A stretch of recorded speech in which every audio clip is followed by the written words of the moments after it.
Hello there, ladies, gentlemen, fuckfaces, and retards. How are you guys today? My name is Prophet, and I am your host, as I will be explaining a bit about Counterpicks.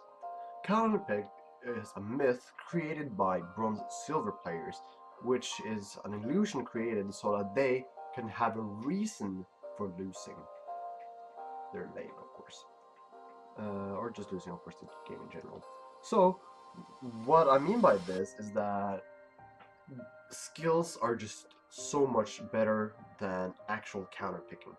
This means that take Voidboy for example. In Challenger, he can play Draven top lane and dominate because he had the sufficient skills for that. It's the same in Bronze League.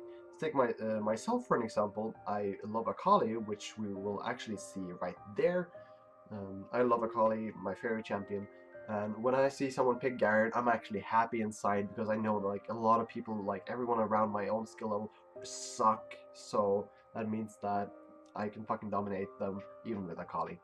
And then your team will rage at you because they think that you are going to lose your lane and throw the game for them because you're counterpicking yourself, but you're not. You're counterpicking them. Or no, you actually forget the word counter. You're skill picking them. That's what you're gonna do. Skill measures up so much, and it's much more important. Anyway, now in this game that I'm gonna be showing right now, it's gonna be just I'm gonna show the laning phase. Anivia versus Kassadin. Anivia versus Kassadin. Of course, Kassadin is like a huge counter, second biggest counter to Anivia right after Fizz, and just has a lot of burst damage, has the silence of course, and just overall a lot more damage output there. And it can win every trade, or 90% of it, like, if it's done correctly, right? But so this game, I'll just show you guys how much skills actually does matter. But to actually be able to, like, what's part of the skills, if I'm going to put it like this, knowing your champion, right? That's a big part of skills. So I'm going to be showing you guys the rune page and mastery page of Danivia that she used, or he or she used during this game. So I'll just skip right into that, and here we go. Yeah. So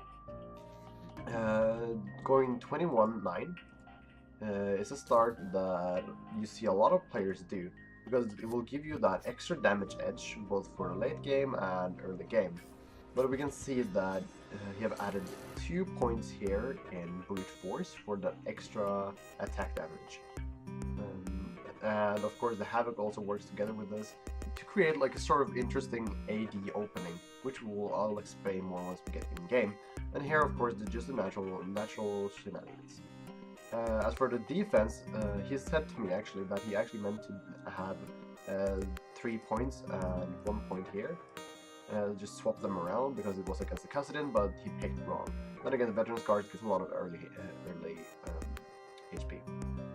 As for the runes, the rune page is pretty interesting here. Armor, of course, that helps a lot when it comes to early game trades. If you have that extra armor, you can reduce the basic attack damage by so much. Now, Armor Pen is actually supposed to be Hybrid Pen, but still helps his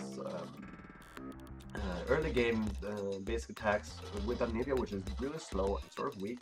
Extra AD here, and Armor Penetration, they're going to be dealing a lot of damage. And of course, adding Magic Resist scaling after level at 5, scaling and plant are equal, and after level 6 and out, scaling is actually more beneficial than plants. So right now we're just gonna go straight into the game. Okay, so right now we're just gonna be watching. Here we can see the blue team is Anivia, which is gonna be our main focus. Anivia up against the Kassadin, of course. A Kassadin Anivia lane is pretty hard for Anivia, of course. Kassadin being a very strong counter to Anivia, we're gonna see how Anivia actually decides to play this one out, so that we can show you guys how much skill dependent league actually is compared to Counterpicks and so forth.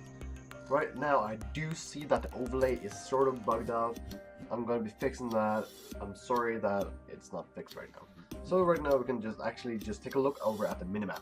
You can see that both teams have the just guarding their own blue, which is pretty important part of the early game. Neither team want their blue to be taken, of course. So yeah, I guess that's not what I'm going to be talking about today. Today we're going to be just focusing on Navia. So what we saw there, I needed just giving one quick cue over at the blue and getting back to be able to reach the first minions.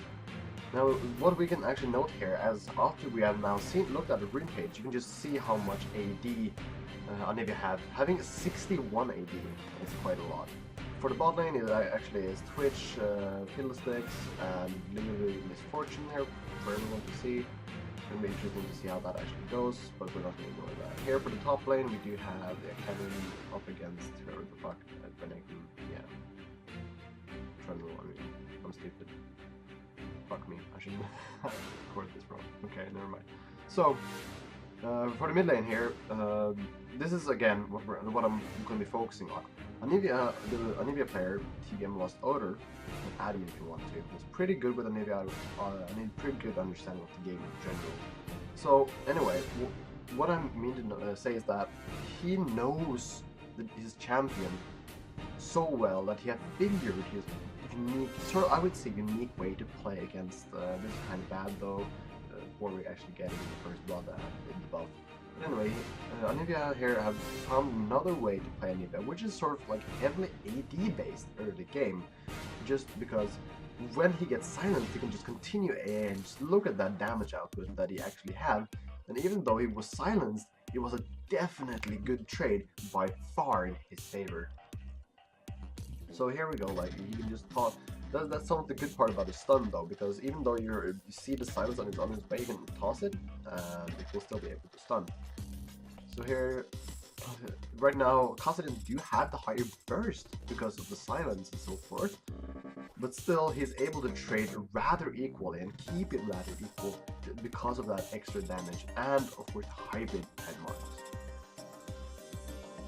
And this is sort of important to note, because even though this is such a hard counter, look at this, like the trade goes by far. He didn't even pop the egg right there, but again, Ignite plus minions will pop the egg in the end, but still, actually managed to trade, and actually without the egg, you did not count the minion there at the end, with a Kassadin, so early out in the game, before anyone was actually any fed, that is a pretty big deal, and it means actually quite a lot.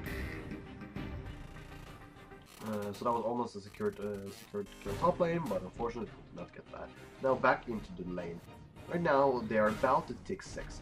When they tick 6, Anivia knows that, okay, I can just ult right now and I can clear the wave, and if I get the blue I can continuously do this, and therefore having a pretty much secured lane, he can focus on taking down Kassadin.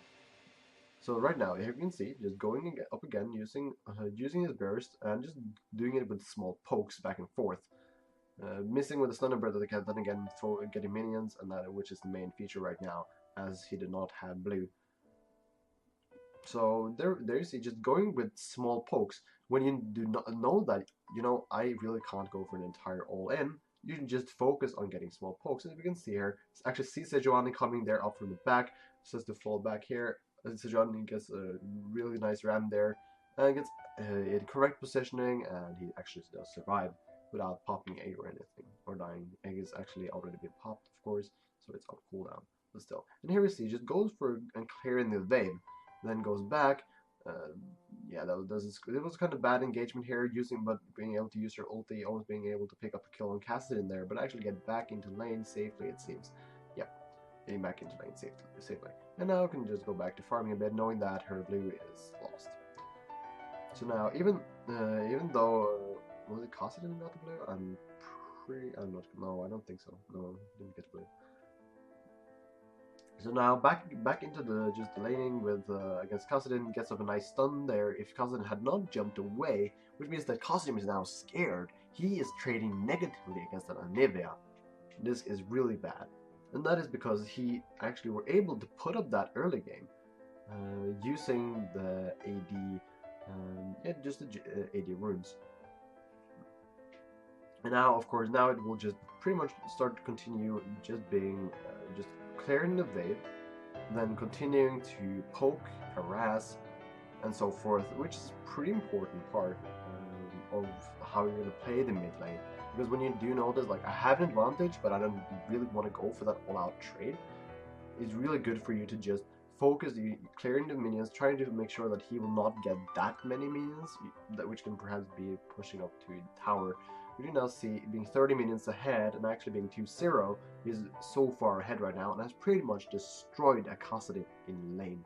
And I do know that these guys are on the same skill level, actually. I would say are around the same skill level, but because Kassadin actually picked Kassadin as a counter pick, he why did he do that?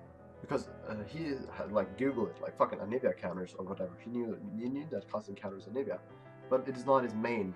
And when you do not know a champion really that well, it's no point for you to believe that it will be a good champ to pick in the matchup.